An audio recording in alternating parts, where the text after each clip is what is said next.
Hi, welcome. This is Carla with Your Age is Not Your Cage. And today I have two very special guests with me. I cannot wait for you to meet them. You might even recognize them right now if you are a fellow Austinite. They were on television for over 30 years. Kim was an anchor and a reporter, and Mike was a sportscaster here in my hometown of Austin. And since then, they've gone on to do other things, and I'm going to let them explain all the details. But welcome, Mike and Kim. I'm so glad you're here. Thank you. We're so glad to be with you today. Yeah, it's good to be here. Thank you. Yeah. Okay. So tell everyone what you've been doing since you left TV and just kind of the direction you've gone since then and why we're here today, because this is a subject that is so near and dear to my heart. And it's something I want to get out there because I know many of my listeners are walking in the same shoes I am. So I can't wait for them to hear what you guys have to share. Sure. It's not anything that was ever thought of or planned really in advance. That's for sure. Yeah. I had started doing on-camera coaching and training many years ago. And then when Mike left the station, he came in with me and we were sort of plugging along, starting doing more on-camera training, media training, all of that kind of stuff. Especially during COVID. Especially during COVID. We were really, really busy. And it was really not until Mike came home from a trip to Dallas when he said, "Hey, I have an idea." Yeah. Because my mom has Alzheimer's, and as my mom and dad have been married for more than 60 years, but my sister and I talked to my dad about the fact that mom's Alzheimer's is getting worse, and it's getting tough on you because you're having to take care of her 24/7, even though they lived, and my dad still does, in an independent living place. So didn't have to worry about meals or anything, but still taking care of her 24/7, making sure she's okay, making sure that she's not wandering off, anything like that. It was just wearing on him. So we said, Mom needs to move to memory care. And it doesn't have to be tomorrow, doesn't have to be next month, but pretty soon she needs to move. And this was in the fall of 2019, right before COVID hit. And we went look. My sister and I went and looked at a couple of memory care places, and I thought I was going to be very prepared because we've talked about wills, powers of attorney. We talked to my dad about being on board. Everything was good. And then they start throwing all these acronyms out at me and throwing all these words and how are you going to do this? Where are you going to do this? I came home from that and told Kim, I said, I felt so overwhelmed. My head was kind of spinning, and I thought I was prepared. I really think we should start a Facebook group or something to help people because I feel like other people are going to be really overwhelmed. Yeah. And that's when Kim said, well, that doesn't sound like much fun. I mean, to be totally honest, because it is tough stuff to talk about. It is. And, as a former reporter, I love nothing more than interviewing people and finding out information and sharing it with others. But typically it's sort of like, let's do the inspirational stories and the, how did you build that business? And what did you overcome? And, those kinds of inspirational type stories. And so frankly, when I started thinking about the kind of topics that we would be touching on, I thought, well, gosh, that sounds kind of depressing. Yeah. But the truth is that, he sort of planted that seed. We were pretty busy quickly after that because of COVID. And so it kind of, it was in the back of my head, but it was not something that, okay, yeah, we should move forward now because we were super busy. And also partly because of COVID, partly because of my dad needing to be completely on board. Mm-hmm. We didn't move my mom to memory care for almost a year and a half. Mm-hmm. It wasn't until March of 2021. Okay. So, a year after COVID had started, just for a frame of reference. Right. And so during that whole time frame, we were, working and doing the things that we needed to do to help people during COVID being on camera. But during that time frame, I was kind of, I guess, listening more to the conversations I was hearing or not hearing from friends and different people that I knew who had parents about the same age. And it was really when the day they took Mike's mom to memory care, and he posted one thing on social media just about, it's a really tough day. And what I noticed was, of course, there were people that were really empathetic, but what really struck me were the numbers of people who said, I'm right there with you. Mm-hmm. I'm doing the same thing. I've already done that, or I see it in my near future. And coupled that with the fact that I was finding out just in the months before that I had, one friend whose mom had brain surgery. I had another friend whose mom was diagnosed with Parkinson's. And it wasn't something that I knew immediately because we don't talk about it. Right.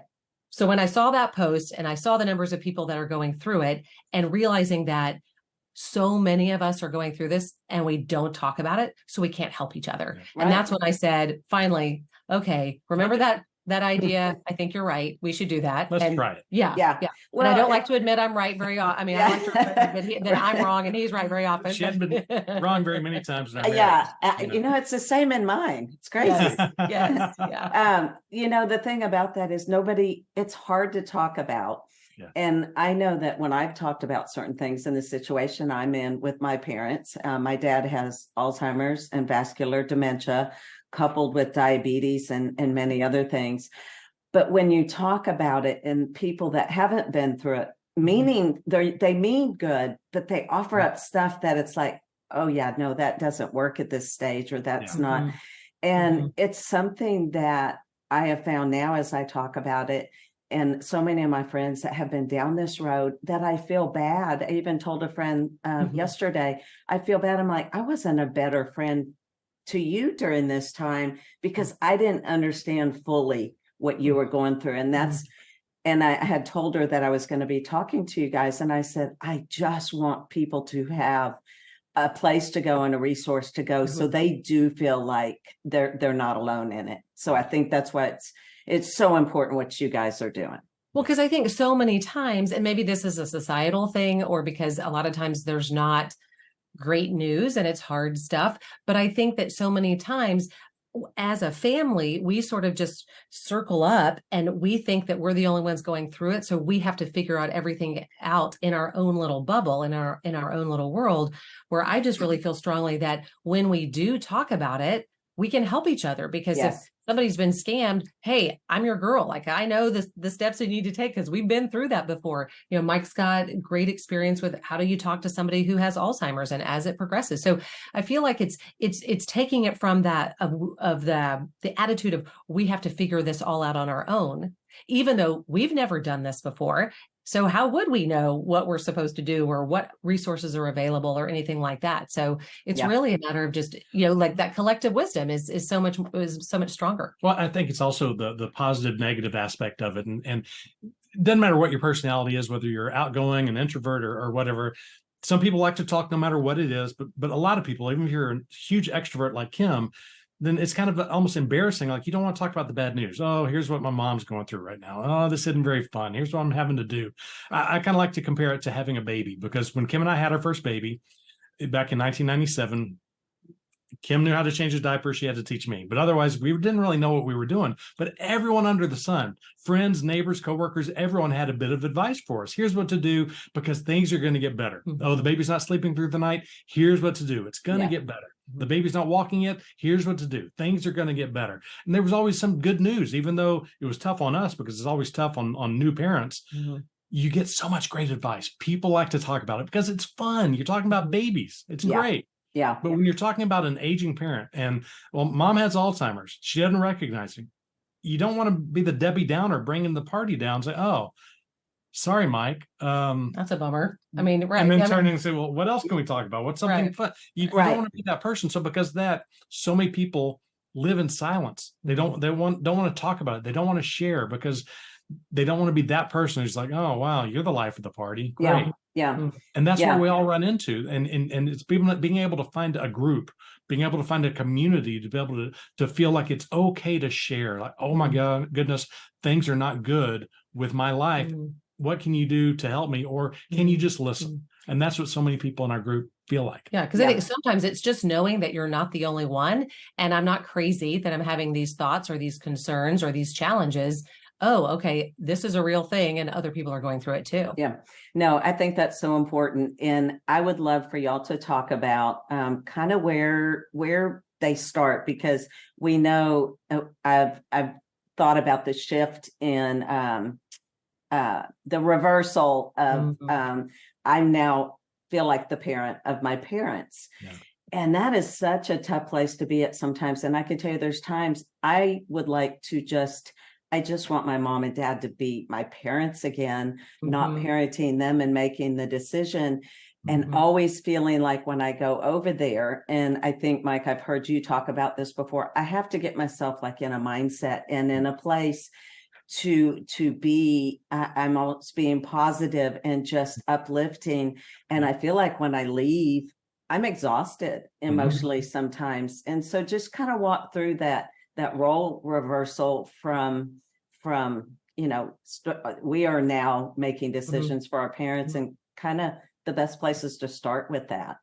Yeah. Well, I think part of it too is to remember that a lot of times you sort of fall into it gradually, where you don't, like with my mom, it was definitely more gradual, where it was, the first you're helping a little bit with this. And then it's like, okay, we're needing to step in and help with finances, and we need to help. Okay, I need to manage your doctor's appointments. And they're asking me if you've had a shingles shot because you don't remember, those kinds of things. And I'm now the keeper of the information, if you will. So it's kind of bbeen a gradual progression, I think. And then I think it's similar to you as well. But I think then there's also cases where, there's a diagnosis or there's a medical event that can all of a sudden make it like overnight you're the parent or having to do more parenting. So I think it's one, being kind of aware of where are you in the process, and or are you just at the beginning stages or even anticipating stages where you think, okay, I need to start getting ready for this. And if I haven't, then what are the things I need to probably start doing now? But so much of it is really a mindset of what are your expectations? Because years ago, when I'd go to visit my mom and dad, I would expect the fact that my mom's going to cook an incredible meal, whether it was breakfast, lunch, or dinner, or multiple. Or all. She was an incredible cook. So I knew I was going to eat really well. I knew that there would be some type of craft or something that she'd been working on, or activity that I need to either help her with or check on, because they lived in about a 3,000 square foot farmhouse, so to speak, that they kept adding on to and making bigger. And it was a dream house for my mom. And I would always help her with different things.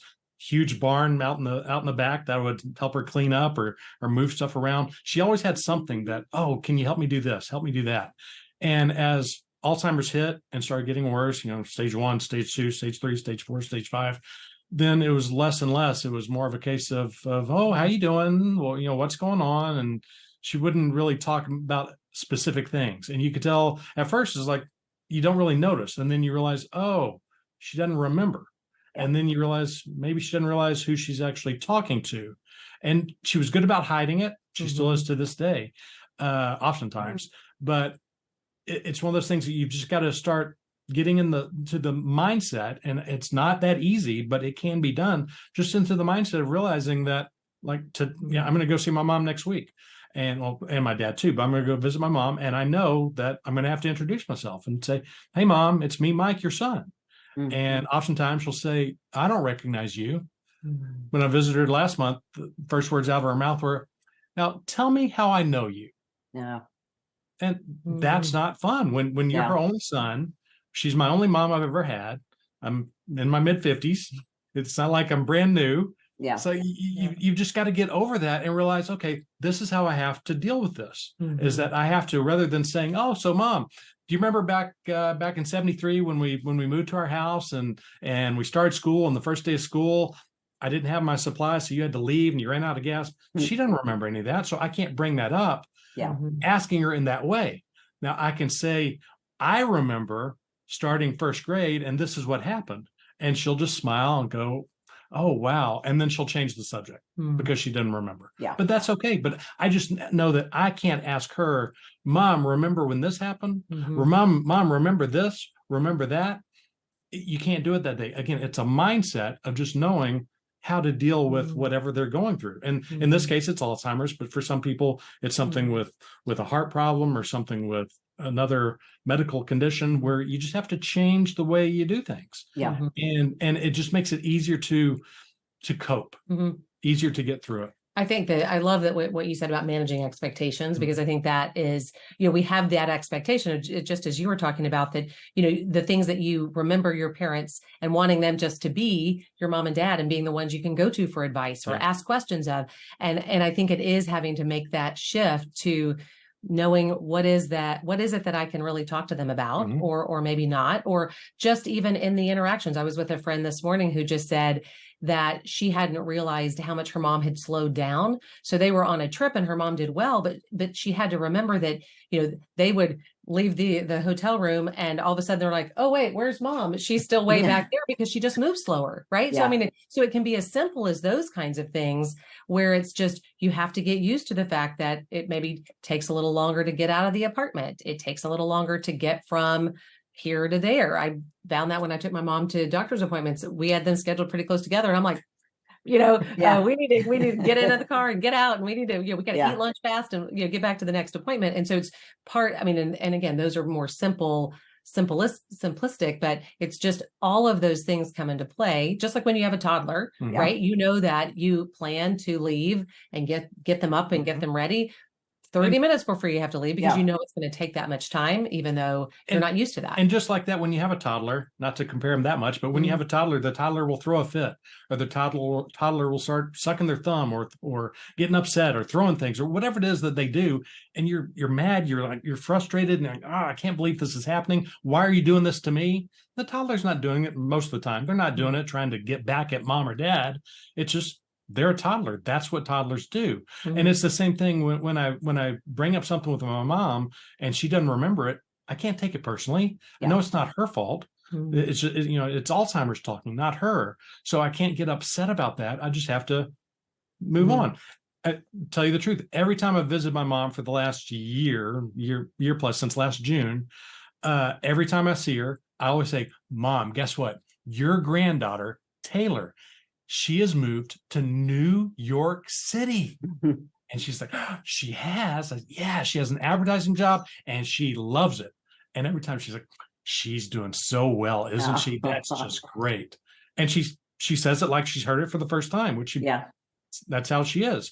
But I use that because I know she's going to get excited about it. I know she's not going to remember it, which is fine. I'm not hurt about that. I know my daughter's not hurt about that, but it gets her excited. It changes the subject in case she's saying, why am I here? Having a bad day. Yeah. Or... Who are you? Are you my brother? Because she's asked me that several times. She thinks I'm her little brother. Yeah. And just to get her off of that and to get her talking about something else, I bring up my daughter moving to New York. She never remembers it. She's always acts like it's the first time she's ever heard it. And it's great to say. I kind of feel guilty because I'm scared that one day she's going to say, you've told me that 12 times, son. Like, well, you can be excited if she ever does that, because then you're you remember. But it always works. Yeah. And it's one of those mind frames you just have to get into. Like, what can I say that's going to make mom excited? I'm going to tell her about her granddaughter. Yeah. And that's so helpful, because I think it is trying to know the right things to say and do, especially at different stages. And with my dad, he has digressed so quickly with the Alzheimer's. And a few weeks ago, he was doing things so different from now. And he was completing sentences, and you could say, remember, and he could remember, when he used to play football or whatever.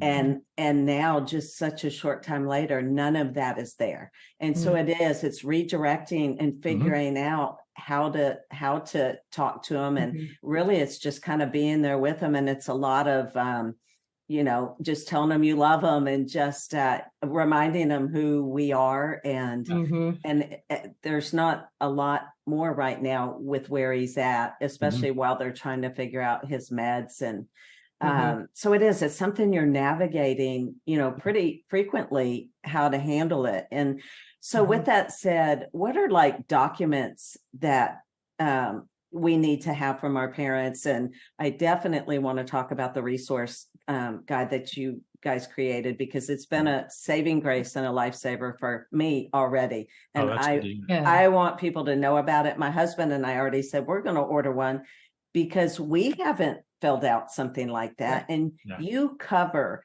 everything in that. So share with us the kind of things we need to be collecting from our parents, what kind of conversations to be having, and what that looks like. As far as conversations go, so much of it often will start with your siblings. Have you had those conversations with your siblings to make sure, if you have siblings, to make sure that everybody's kind of on the same page? Are you seeing the same things that I'm seeing? Because sometimes it's potentially the child who lives closer, who's noticing and seeing them more often, that sees the decline perhaps a little more evidently. Or maybe they don't, because they see him every day. Right. And then, And you just go, true. I saw the changes in my mom a lot more than my dad did, because I would see her, once a month or once every 2 months, depending on what was going on in my life growing up, because she lives about 3 hours away. So I would see it, and it would be more apparent as Mhm. opposed to my dad seeing her every day Right. getting slowly worse. Mhm. So it kind of varies depending on which sibling it would be. So talking to the siblings to make sure, one, that you're all kind of on the same page, do you agree with what you think mom and dad should do? And also really figuring out, how do we use our relationships with our parents and with each other to best help our parents? Yeah. Because the biggest thing that I've noticed is that, all of the challenges a lot of times come because every family has different family dynamics, different relationships within the family. That kid was, that son was the one who was always getting away with, getting in trouble. And that's the one that other child was the one that was always getting everything, done right as it should be. And so there's those family dynamics, those just all the weird things that might have been going on when we were teenagers, in some ways just comes crashing back if that was a factor before. So really trying to get on the same page, because the more you can kind of play to the strengths of each other, that'll make it better too. Because there's, excuse me, there are things that my brother can say to my mom and will get more of a response or action than if I do it. Yeah. And same and different things that I can do differently, or perhaps my mom will listen to better when I say it. So it's just really figuring out, kind of how do we navigate this together and hope that everybody and work as hard as you can to try to get everybody on the same page. Yeah. And one of the first things you need to talk about with mom and dad is finances, because so many people, my dad was an accountant, incredibly tight with his money, incredibly secretive with his money, never wanted to talk about money around us as far as how much money he made or how the family was doing. It was just a case of, okay. I find that's that generation too. Yeah. They didn't talk about those kind of things. It was always very hush hush in my house. For sure. Watch your pennies, let the dollars take care of themselves, that type of thing. But luckily, as he got older, he realized that my sister and I needed to know. So he would slowly start kind of opening up the book, so to speak, and let us know how much money he made. And to this day, now every quarter or twice a year or so, it's not something regular, but he gives us basically a spreadsheet showing us every investment that he has, every account, where all of his money is, so that if something happens to him, mom's taken care of. Here's what you need to do. Take care of mom. So it's good to know. It's good to know that we know that he can afford right now to pay for mom and memory care. We also know that if something happens, what we can do, but we also know that it's good that people can change. Don't just because when you were growing up, mom or dad were like this, sometimes they're going to still be like that, but sometimes they do change, like my dad has about finances. So. Yeah. Because the biggest thing is that, it's hard for you to help your parent or guide them or advise them if you don't know some of that. Yeah. If you're trying to help them find independent living and you realize, they're actually in debt, they don't get very much in Social Security, they don't have any other income coming in, and they don't have much in savings, the options are definitely different than if they do have savings and they planned ahead, or if they had long-term care insurance, or all of those other kinds of things that might come into play. So I think the challenge is making it so that it doesn't come across as I'm just being nosy, I'm just trying to get all in your business. Yeah. But coming from the point of, I just want to be able to help you better and advise you so that we can have so that you can do the things and live the way you want. But the finances unfortunately dictate so many of the other options, if you will. Well, that's the attitude that you have to take, because when you fill out the guide and fill out, there's lots of pages about money as far as where the checking account is, where the savings account is. Do you have a money market account? Do you have investments here? Do you have an annuity? So many different things. And we've had some people who've said, when we've talked to my dad about it, he said, well, you just want to know where the money is because you want to get an inheritance. It's like, no, Dad, that's not, my dad didn't say that, but some dads have. Yeah. But that's not the way it is. You have to explain to Dad, no, I just want to make sure that you and mom are going to be okay. And that has to be the root of the whole conversation, is that we want to take care of you. You took care of us years ago. Now we're taking care of you, but we have to know what kind of money you have to do that. Doesn't mean we're going to spend it all. Doesn't mean we're trying to take it all, but we need to know what you can afford, how we need to help, where you can go, and that type of thing. And unfortunately, money's at the root of everything. So we have to have that figured out. Well, and I think what your resource guide provided, because I literally ordered it. As soon as I heard about it, I was online ordering. because we had been going to meet with our financial lady, my husband and I, and we had to start digging into. And when I learned that you had this guide, and I start looking through it, and I see it has everything we could possibly need from them, down to I'm trying to remember passwords. Oh, for sure. That's a big one. Yeah. I But mean, even there's- like who cuts their grass, you know, Right. those Oh, kinds of things. Right. You had that in there, and you had things like, what are some monthly bills that are, you know, it would take digging through files and finding those things. Yep. And then even down to then, okay, what kind of service do you want? What kind of funeral? What kind of music? What kind? Right. I mean, so detailed where it's just at your fingertips. And I think that's what people need in this situation, because I know for us being in it, when it starts really hitting faster, my dad was diagnosed 5 years ago.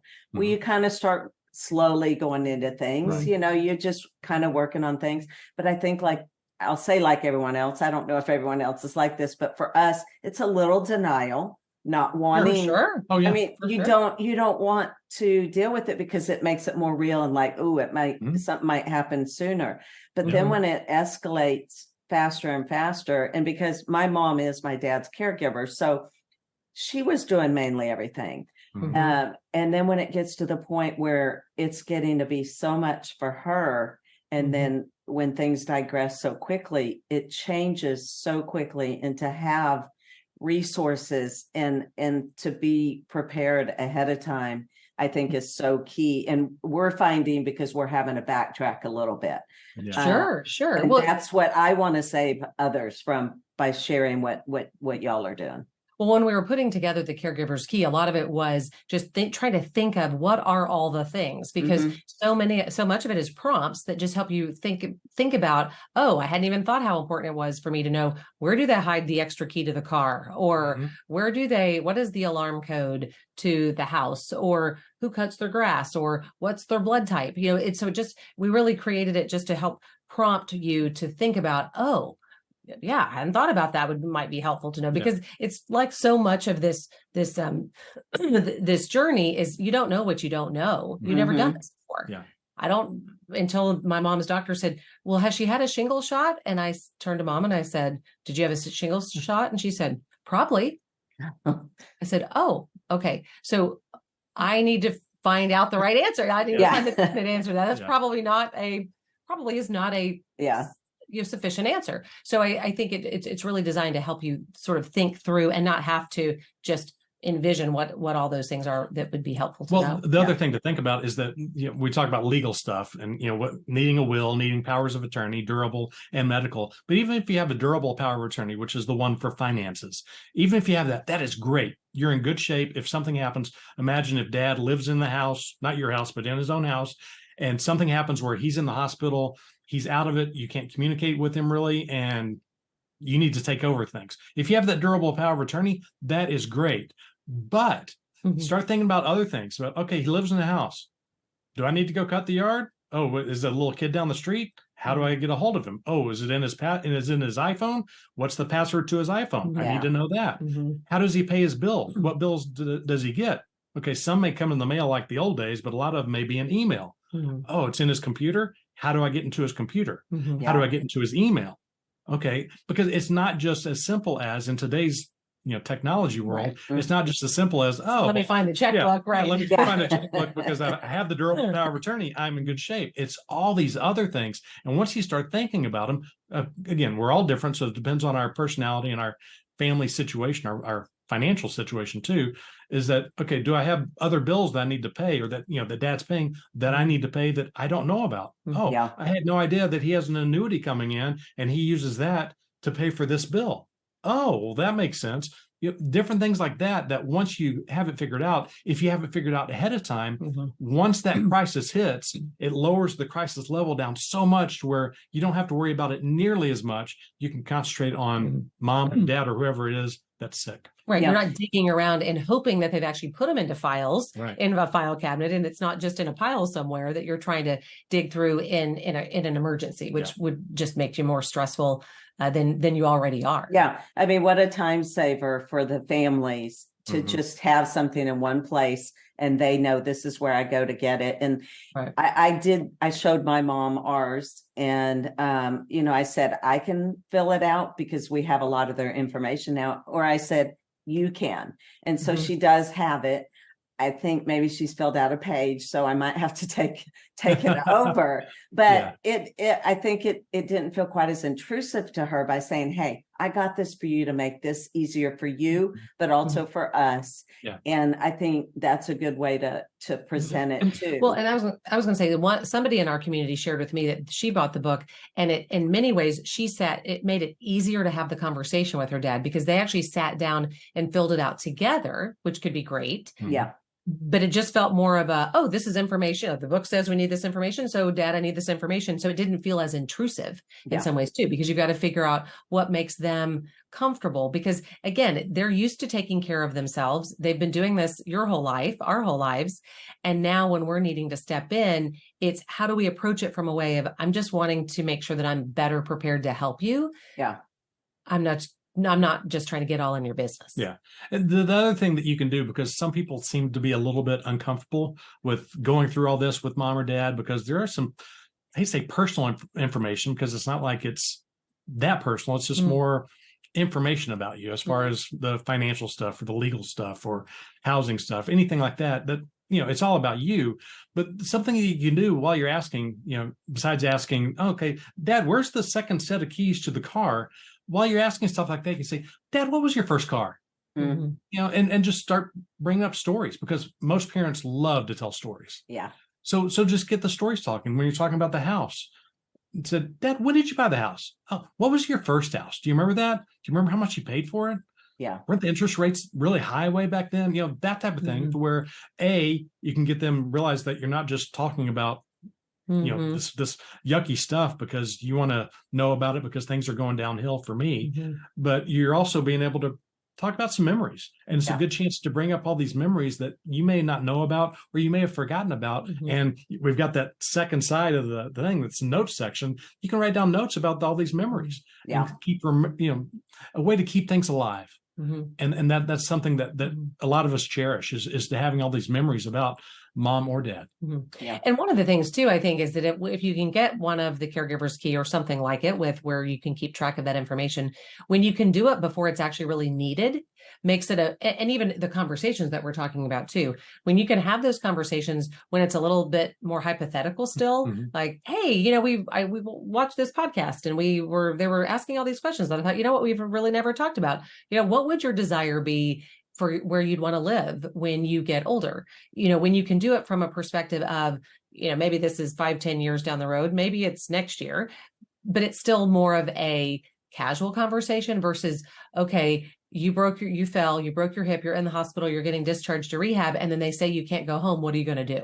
Yeah. And then it's you're you're frantic, and it's more of a crisis then versus hey, we've already had this conversation, so I kind of know your wishes. Not to say that they may not change their mind when it actually happens. There was somebody in our community who shared that their mom had actually written a letter to themselves and said, if I get to a point and you think it's time for me to go to assisted living or whatever it is, pull this letter back out and let me read it and so that I can remind myself that I told you this is what I should do, because I don't want to be a burden on you, or I don't want to, I don't want this to be I don't want to be fighting you on it. So remind me. And here's my letter that shows that I said this. Yeah. Well, and it's not always easy to get them to be proactive ahead of time, because I know we did attempt that a few times with my mom. And for her, I think, again, it was kind of easier just to push it to the side because you really don't want to think about it. And you don't want to think about making those plans. But from experience being in it now, and like I said, kind of backtracking, and learning, what is our Medicare coverage? Is Medicaid a possibility? Do we do in-home care? Do we do hospice care? Do we do memory care, skilled facility? It's enough to make your head explode. Makes your head spin, for sure. Well, again, when you're planning and preparing, we all have strengths and weaknesses as far as being organized, or what our strength is as far as different subject matters. But I look at my mom and dad, and they are incredibly organized in so many ways, because gosh, I want to say it was maybe 20 years ago, 15 to 20 years ago, they went ahead and bought the place where they're going to be buried. It's going to be above ground, so to speak. They're on the, they say that's the third floor, and Mickey Mantle's in the same place on the first floor. So they're above Mickey. But they've already bought that place. They bought the casket. Everything is taken care of for when they pass away. But, and it's in our guide, it's like, okay, what about the memorial service? What do you want in your funeral as far as certain things to be said? Do you want certain flowers, certain verses, certain hymns, anything like that? And I talked to my dad right after we moved mom into memory care. I said, Dad, this is a sheet that's in our guide. Have you ever thought about that? Because you and mom have never talked about it. You have the casket bought to live with Mickey, but you don't have anything else done. Have you thought about that? And he's like, no, we never have. I said, well, here, I'm going to make a copy of this. Might I suggest? Fill it out at your convenience. That was 2 years ago, and he hasn't done it yet, but he knows it's there. He knows he's going to be thinking about it and working on it eventually. And I trust that he'll do something, because if and when he does pass away someday, when that happens, it's going to be so much easier when I'm able to look at that and go, oh, he wants hymn 367 to be sung at his memorial service, or he wants John 8:12 to be read as a memorial service, or whatever it is like that. Or so if he says he doesn't care about it, then I don't have to worry about it as much as, oh my gosh, what are we going to do? Or do you want to speak, or should I speak? Who's, then it's frantic. And again, the crisis level is way up here. Well, and because when something does happen to them and they do pass, and how nice to have that where you can just look at it versus, like you said, I'm trying to think of what was their favorite song? What was that song they talked about all the time? Yep. And it's written right there. And I think that just makes it so much simpler for everybody involved. And let me ask you, have you learned through everything that you've been through? Is there things that you could share with our listeners that have to do with like getting attorneys or finding certain care facilities or anything in that realm that could just offer up some advice and help to people to make it simpler? Well, one of the things that I think that we quickly realized after starting the community, when we started the Facebook group, it was just okay, let's just start this and see what happens. We had no expectation of what it might become. We had no idea. And you have how many members now? More than 7,500 from around the country. I mean, how amazing. And a few from around the world. Yeah. So amazing. Around the world. But I think that one of the things, and we started from the very beginning, Mike had the idea of what can we add to the conversation? We're former journalists, so let's do interviews and let's help people get the information. Selfishly, some of it was, I need to know more about this, so let's do an interview about this, which has been helpful. And that we continue to do. So we have 75 plus interviews on all kinds of different topics. But one of the things we also quickly realized as we were learning things was, wow, there are a lot of resources and services and providers out there who can help you if you know about them. The biggest challenge for many adult children is that you find yourself in this position and you don't even know what you're looking for or what to Google. We didn't know that there were things called that there were people called senior care advisors who are able to help you find a community based on your location, your budget, your needs, that can help narrow down the list for you and give you some choices to just, again, take some of that overwhelm away. Yeah. And it's a free service. We had no idea. Mike and his sister just looked for the 4 that were closest and walked in, again, having no idea what questions to ask, what to look for, where a senior care advisor could help in that realm for sure. Yeah, make it a lot easier. One of the biggest things is you have to play to your mom's and or dad's strengths and weaknesses as far as what you're dealing with them about. If you're talking about housing, well, where do you want to live when you get older? I mean, you're going to stay in your house? Do you want to live with me? Would you like to find a nice independent living place? That type of thing where you have that conversation early. So it's not, oh my gosh, you've got to move tomorrow. Right. Where are you going to go? And you can kind of get a sense of what their wishes are. By the same token, when you're talking about legal stuff, we have so many people, surprisingly, in our community on Facebook who say, dad refuses to get a will because he just thinks that we're just trying to take all of his money, or dad won't do a power of attorney because he thinks we're going to take over things, blah, blah, blah. It's like, no, that's not the case. And if you talk to an attorney, you'll understand it better.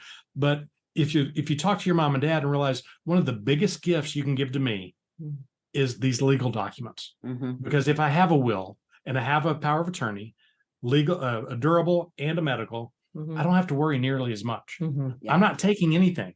It has nothing to do with finances. You can leave me out of it. I don't care. Forget about that. It's the fact that I can take care of you if something goes wrong. Because if you don't have these things, it's going to be such a headache for me. It's going to make my life miserable. And if I think most parents want to do what's best for their kids. And that's what that would be. Like, oh my gosh, if we have 2 kids, Brandon and Taylor, if I know that I have a will and I have the 2 powers of attorney, then my 2 kids are going to be loving me for that someday when they really need it.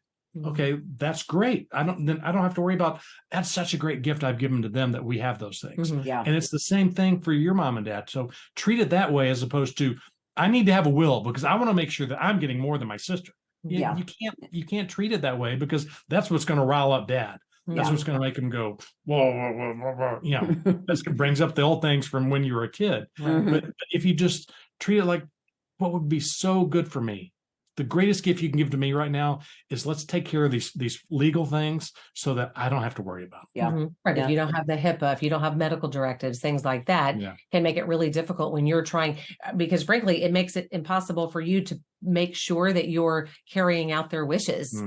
Because you don't know some of the things. If you don't have that medical directive or that medical POA, you can't do what they've asked you to do. I'm just guessing. Right. In that case, if they'll even give me the authority to make those decisions, or you're having to put that in the hands of somebody else.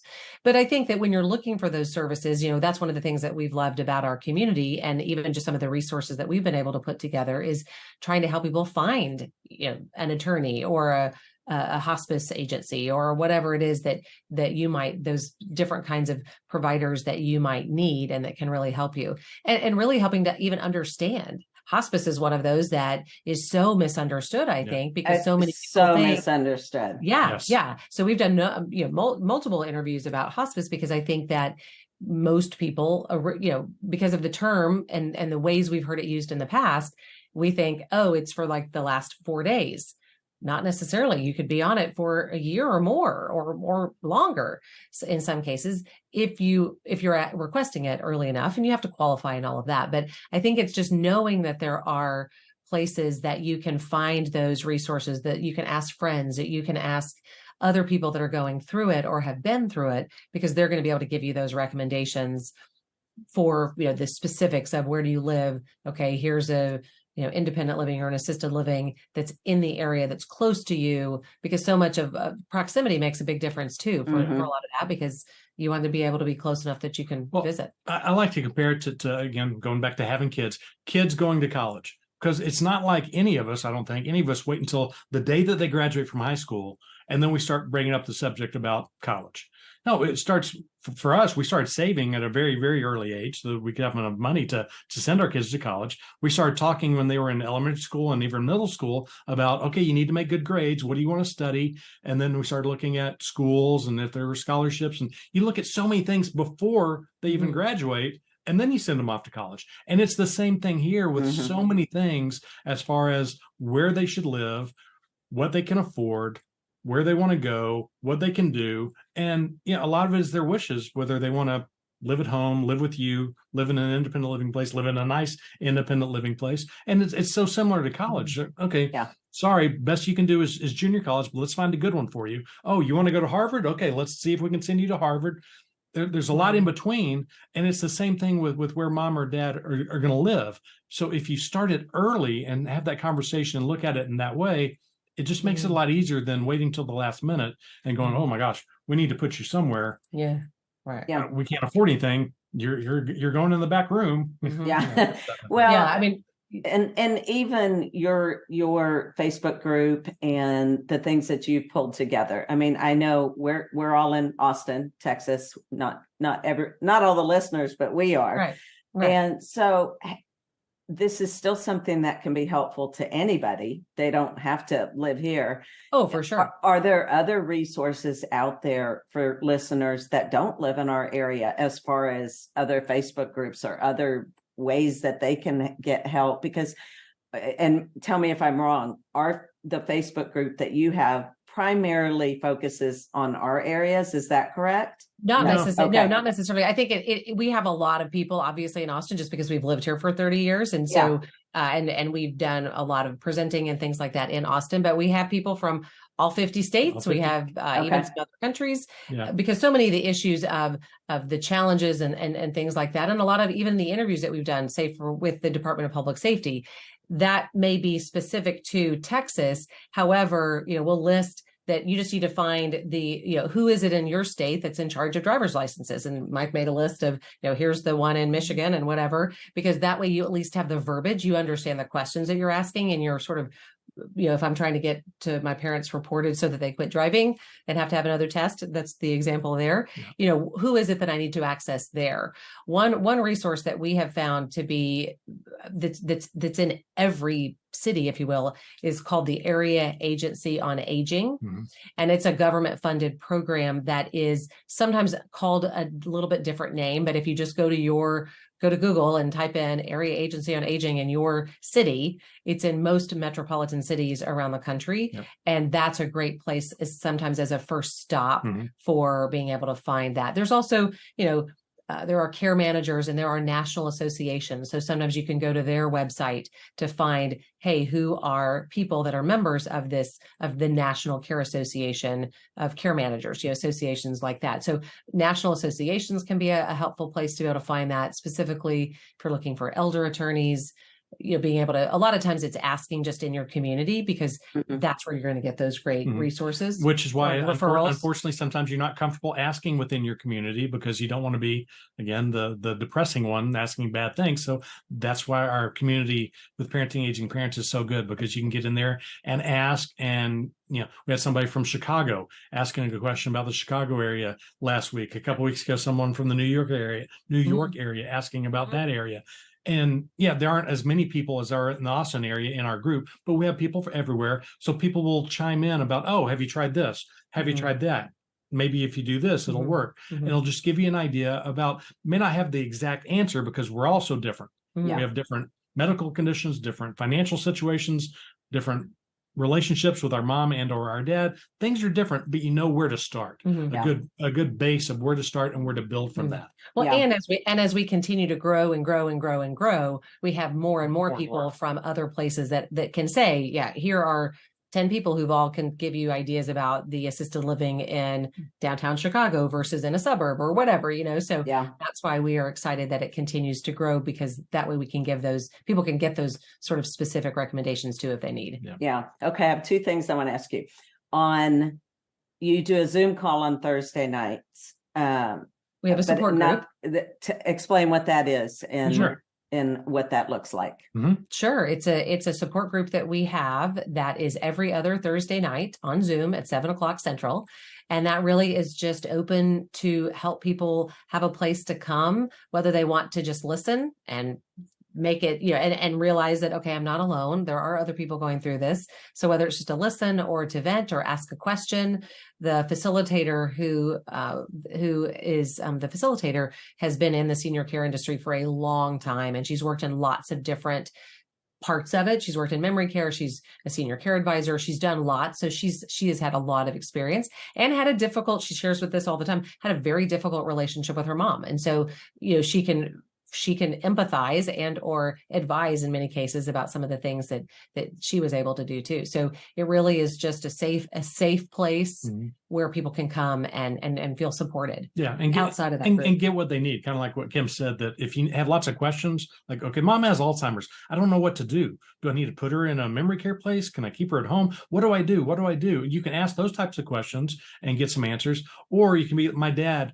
When mom went into memory care a little over 2 years ago, I found a support group that was first on Zoom, and because of COVID, it was on Zoom, and then they moved into a church. But he started going to a once a month support group, and he loves it. And if you told me 5 years ago your dad was going to be in a support group, I would have said no way, not my dad. He's private. He's not but he talk. loves it, and it's not because he goes with questions. It sounds selfish to say it, but I kid him that he's a selfish person sometimes. But he goes and he loves listening to all the other people because they say what they're going through, and he realizes, it's not good what mom's going through, but it's good that we're taking care of her. It's good that she's in a place where she's being taken care of so well, and it makes me feel good about our decision, hearing what all these other people are saying. So maybe that's all you need as a support group, or maybe you have all the questions. It depends on you, but find what's best for you, and hopefully we're able to do that. Yeah. My second question was, how do organizations like, for example, the hospice company that we've gone with right now, how do organizations get involved, and how do they become a part of being in the referrals or doing interviews with them to ask them questions? Just if anyone's listening that they are interested in sharing what they have to offer. Sure. Well, we have started where we have some sponsorship opportunities and things like that. We have a resource guide page that's on our website to try to help people, agencies or providers, be able to share more about what they do. We have some providers who join our community that are there because they want to be able to help answer questions. We try to make it not promotional, because we don't want people to feel like, oh gosh, if I post a question, I'm going to get solicited by 6 people, 6 different people sending me private messages and all that. We really shy away from that. Yeah. I want to add to that before you move on, because when I posted in there asking about hospice, I thought I'm probably going to have 100 people get on there saying, that come to our company. And that didn't happen at all. And that was so beautiful, that it was just people that are on there that came back with their experiences. And that's what I needed to hear. We've tried to sort of create a community that is very respectful and understanding. And, truthfully, when we first started the group, we debated, because when I was doing a little bit of research, there are other caregiver support groups as well. And I noticed that most of them very specifically say, no providers of it, no allowed. This is just for caregivers. And maybe it's the former reporter in me, where I looked at that and thought, well, that's okay, except that, and while I've learned a lot in my journey as a caregiver for my mom, I'm still not an expert. I've just sort of pieced together and figured things out on as I've gone. And I only have the experience of what we've done in our family.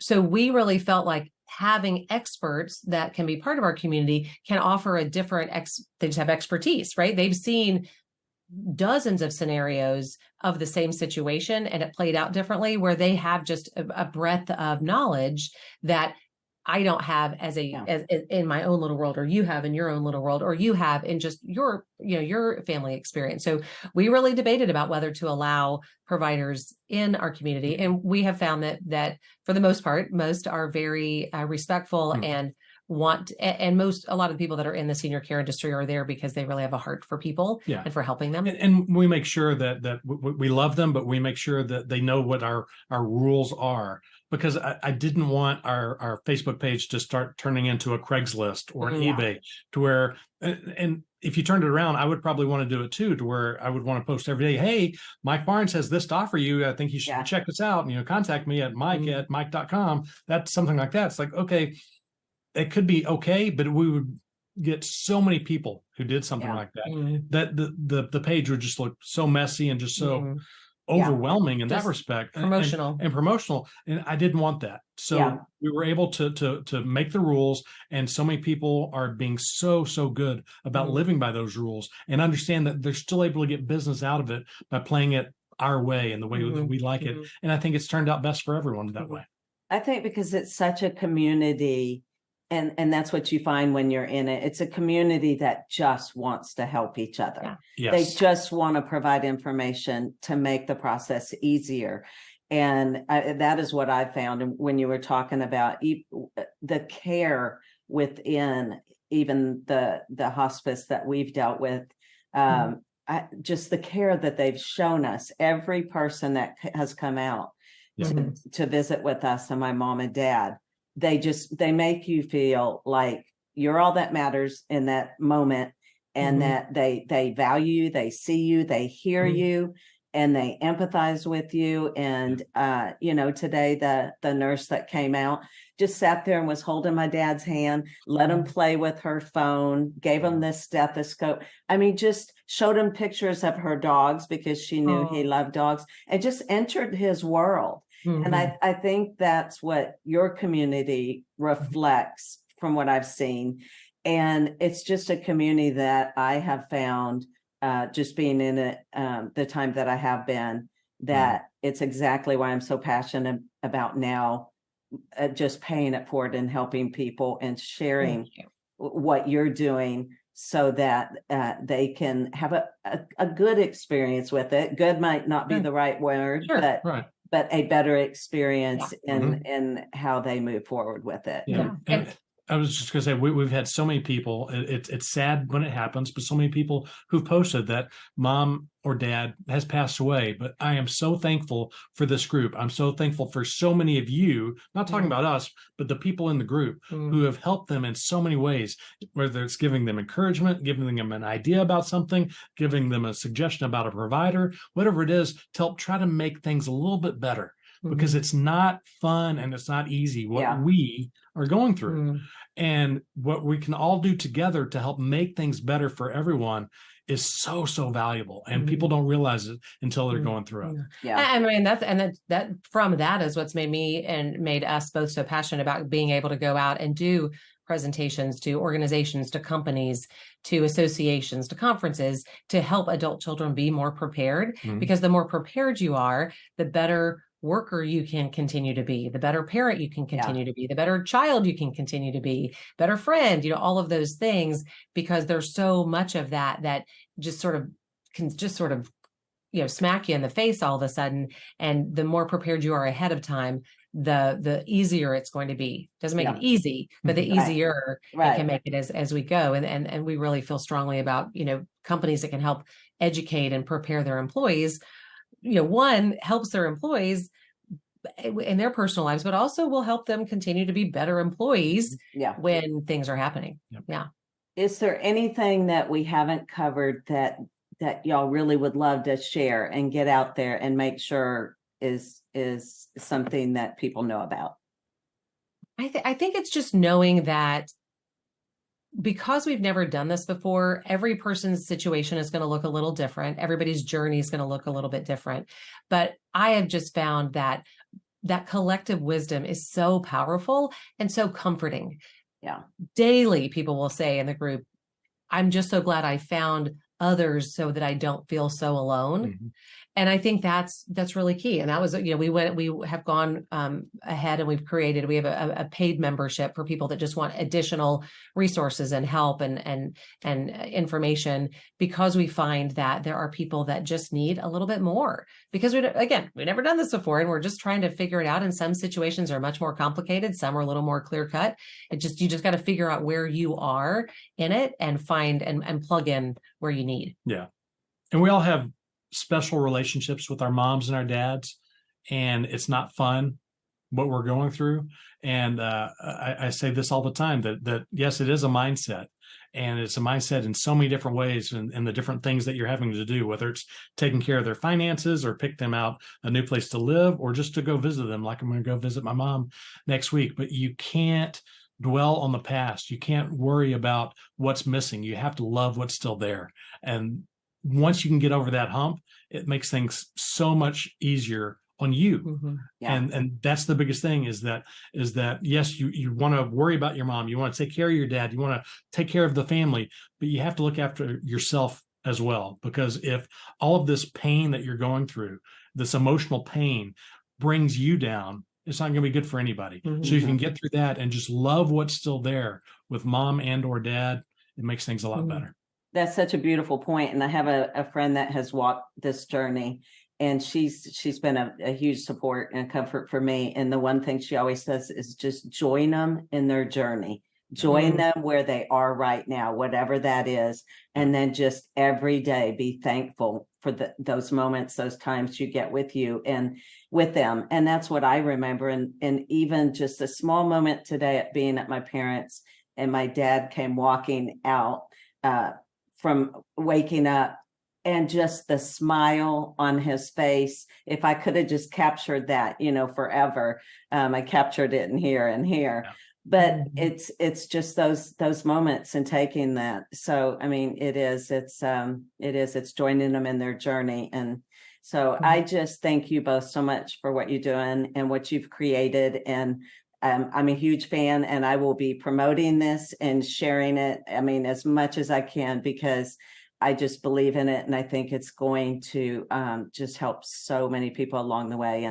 And that's I appreciate you coming on here. And I just wanted to get it out there for people so they can have things a little bit simpler and easier going down the road, and maybe cause them to get the book too and fill out for themselves, because I too am in my 50s, and you think I don't need that yet. And I realized, no, I do. I need to go ahead and do that. And so it's a gift for us to be able to give our children. And I do think that perhaps our generation, because our parents' generation was so much more private and close to the vest about everything. And I think that, now our kids talk about at their jobs, everybody talks about how much money they make and who makes what and all of that. So I think, so we're sort of in between that. I do think that hopefully our generation will be a little bit more proactive and more open to having those discussions with our children, because perhaps of what we've seen and some of the challenges of getting our parents to talk about it. Yeah, I agree. Okay. And I have to ask, just because this podcast is called Your Age is Not Your Cage, and the meaning behind that is no matter how young you are, you have a voice, your voice matters. And no matter how old you are, we all have a story. We all have things we want to do, and we're not letting our age hold us back. So what is it you two feel like you're doing right now in your lives that you're not letting your age be your cage? You mean like if I was like a kickboxing champion or something like that, which I am not. I am not. No, it can be anything.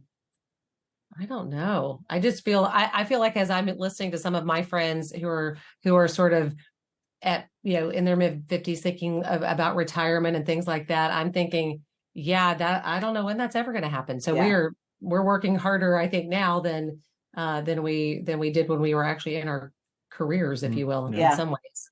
Yeah. I run almost every morning. Nice. And I'm about to referee about 100 football games this fall. Are you really? Yeah. I started doing that a couple of years ago, and my first game is in 2 weeks, and between August 24th and November the 11th, I'll do about 100 games. So okay, that's a great example. Yeah, that is a good. And is that local? Yes. Yeah, I'll do from Pop Warner, I guess you could call it, on Saturdays to varsity games on Friday nights. I'll do everything in between. So that is so fun. I'll do lots of games over the JV, 7th grade, 8th grade. School. Yep, it's fun. I bet you're hoping for a little bit of a cool down. Yes. It gets a lot better when it's cooler, but that would be a bonus. My kids keep telling me I need to get a hobby, so I'm working on that. Yeah, well, okay, get a hobby, because I mean, at 58, I started a podcast, and I started health coaching. I've always done fitness and everything, but I started health coaching like 55. So I've been doing more things in my 50s, probably because I was raising kids and whatnot too. But I feel like I have more excitement to do things now, and I don't care as much. I just do it.